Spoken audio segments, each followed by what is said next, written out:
আমার স্ত্রী পারুলের মাথা ব্যথা, প্রচণ্ড মাথা ব্যথা। মাথা ব্যথায় বিছানা ছেড়ে উঠতে পারছে না সে। চোখ দুটো জলে ছলছল। তবুও সে সকালবেলা বিছানা ছেড়ে উঠে গিয়ে রান্না বসাতে চাইল। আমি তখন তাকে বললাম, পারুল, যেভাবে শুয়ে আছো সেভাবেই শুয়ে থাকো। ঠান্ডায় কাজ করলে ব্যথা আরও বেড়ে যাবে তোমার। পারুল তখন বলল, আমি না কাজ করলে ভাত রাঁধবে কে? মাছ কে কুটবে শুনি? মা করবে এসব। একদিন কাজ করলে কিছু এমন হয়ে যায় না। আর তাছাড়া তিনি তো জানেন তুমি অসুস্থ। পারুল তবুও উঠে যেতে চাইল, কিন্তু আমি কিছুতেই তাকে যেতে দিতে চাইলাম না। একটু পরেই মায়ের গলা শোনা গেল। মা ডাকছেন, বৌমা, ও বৌমা। পারুল অতি কষ্টে উত্তর দিল, জি মা। মা বললেন, এত বেলা হয়ে গেছে, এখনো কি মা? বেলা কত হলো শুনি? রান্না কে করবে? সারাদিন শুয়ে থাকলে চলবে? রান্না কে করবে? বাড়িতে কি চাকর বাকর রেখেছো নাকি?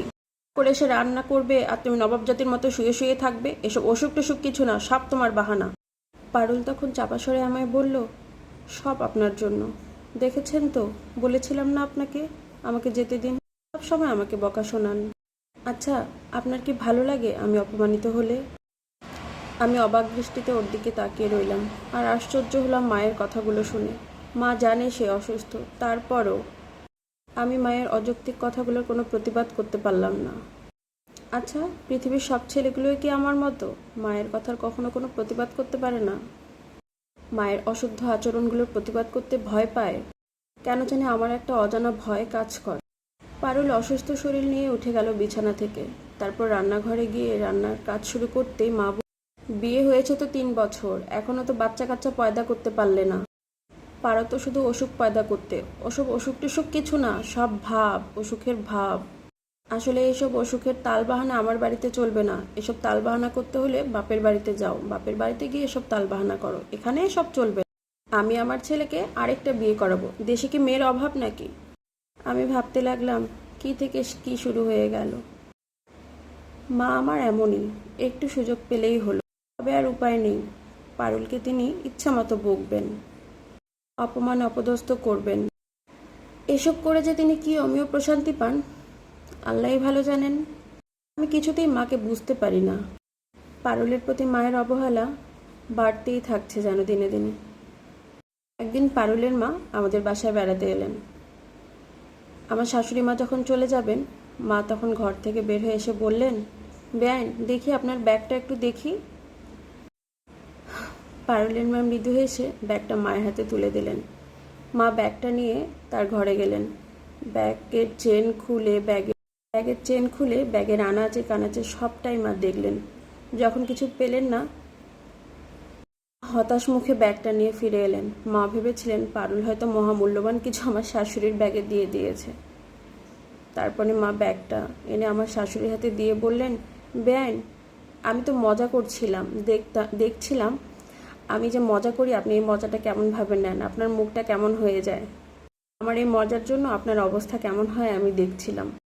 আমার শাশুড়ি মৃদু হাসি হাসলেন, কিন্তু এই হাসির ভিতরে আমি দেখতে পাচ্ছিলাম একটা না বলা একটা বিষাদ, বেদনা, দুঃখ লুকায়িত ছিল। পারুলের যে এরপর কি কান্না! আমার মা তখন বললেন, কাঁদছো কেন? আমার বাড়িতে এসব কান্না টান্না চলবে না। আমি কি তোমার মাকে পাড়ার সব লোকের সামনে ন্যাংটো করেছি নাকি? কাঁদছো যে বড়! মায়ের এমন বিচ্ছিরি কথা শুনে লজ্জায় ও ঘৃণা একেবারে চুপ হয়ে গেল। আমি মায়ের হেন ব্যবহারেও কোনো প্রতিবাদ করতে পারলাম না। দুদিন পরেই হুট করে পারুলের ভাই না জানিয়ে আমাদের বাড়ি এলো। এসে বলল, পারুল, ব্যাগ গুছা, বাড়ি যাব। আমার মা তখন বলল, বাড়ি যাব মানে? কি বলছো এসব? পারুলের ভাই বলল, বোনকে নিয়ে যেতে এসেছি, ও আর কখনো এই বাড়িতে ফিরে আসবে না। আমার মা তখন মুখ বিকৃত করে হেসে বলল, বন্ধা একটা মাইয়াকে নিয়ে যায় কি করবা? তারে নিয়ে অত কিসের ভাব? বাচ্চা তো জন্ম দিতে পারে না, তারে নিয়ে যায় কোনো কাজ আছে নি? বললেন, শোনো মিয়া, অত ভাব ভালো না। আমি কিন্তু এসব মেনে নিব না। এরপরে কিন্তু তার বাড়িতে ফেরা আমি হারাম করে দিব। অনেক পস্তাই বা পরে, মেরে যে নিয়ে যাইতেছো, পরে কিন্তু আমি আর মেরে ফিরাইয়া নিব না, ফিরতেও দিব না। কিন্তু এই বাড়িতে আর কখনোই ফিরতে পারবে না। এই বাড়িতে ফিরা তার জন্য আমি হারাম করে দিব। পারুলের ভাই তখন বলল, আপনি কি হারাম করবেন? আমি নিজেই তো হারাম করে দিয়ে যাব। আমার বোন এ বাড়িতে আর কখনোই ফিরবে না। আমি তখন কথা বললাম, এই প্রথম মায়ের কথার প্রতিবাদ করলাম। মাকে বললাম, মা, পারুলকে ফেরাও, ওকে যেতে দিও না তুমি। এটা অন্যায় হচ্ছে, তুমি ওকে ফেরাও মা। মা তখন আমাকে ধমক দিয়ে বলল, কাপুরুষের মতো কথা বলবি না। কাপুরুষের মতো কথা বলে আমি একদম পছন্দ করি না। তুই হইলি পুরুষ মানুষ, পুরুষ মানুষের জীবনে কোনো কলঙ্ক নাই। ওর জন্য বাছাই করা বউ আনবো আমি। একটু খালি সবর কর। আমি মাকে বললাম, না মা, তুমি এটা ঠিক করছো না, ওকে ফেরাও তুমি, খুব খারাপ হচ্ছে কিন্তু। মা তখন ঠাস করে আমার গালে একটা চড় বসিয়ে বললেন, যা ঘরে যা, এরপরে যদি একটা নিঃশ্বাসও নিয়েছিস তো আমার থেকে খারাপ কেউ হবে না। রুমে গিয়ে বসে থাক, একটা শ্বাস নিলেও জিহ্বা কেটে নেবো আমি তোর। তখনই আমি চুপ হয়ে গেলাম, একটা কথাও আর বললাম না। এই ঘটনার ঠিক 3 মাস পর আমার মায়ের কলন ক্যান্সার ধরা পড়ল। মা একদম বিছানার সাথে লেগে গেলেন। তার এখন সেবার প্রয়োজন, কিন্তু তাকে সেবা করার মতো কেউ নেই। এখন কাঁদতে শুরু করলেন। আমাকে ডেকে একদিন বললেন, ও বাজান, বৌমাকে তুই ঘরে নিয়ে আয় বাজান। মতো খারাপ কপালের মানুষ মনে হয় এই দুনিয়া আর একটাও না। ও বাজান, পারুলা ছিল মাটির মতো একটা মানুষ, সরল সোজা, এমন মানুষ হয় না বাজান, ওকে তুই ঘরে নিয়ে। কেন যে ওর সাথে এত খারাপ আচরণ করতাম। কথাগুলো বলে মা চিৎকার করে কাঁদতে ধরলেন। কাঁদতেই থাকেন। আমি পারুলকে ফোন করার সাহস পাচ্ছিলাম না, ফুলিয়ে উঠছিল না আমার। ওর সাথে যে আচরণ করা হয়েছে আমাদের বাড়িতে, তারপরে তাকে ফোন দিয়ে আমি কি করে বলি, পারুল, আমার মা অসুস্থ, তোমার সেবার প্রয়োজন এখন, আমার মাকে তোমার দরকার, আমার মায়ের তোমাকে।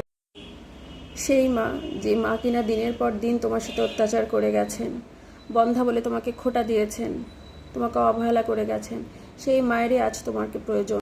যে মা কিনা বলেছিল তোমার এ বাড়িতে আসা হারাম করে দিবে, আজ সেই মায়েরই তোমার প্রয়োজন। আমি পারুলকে ফোন না করলেও পারুল কীভাবে যেন জেনে গিয়েছিল মায়ের ক্যান্সার হয়েছে।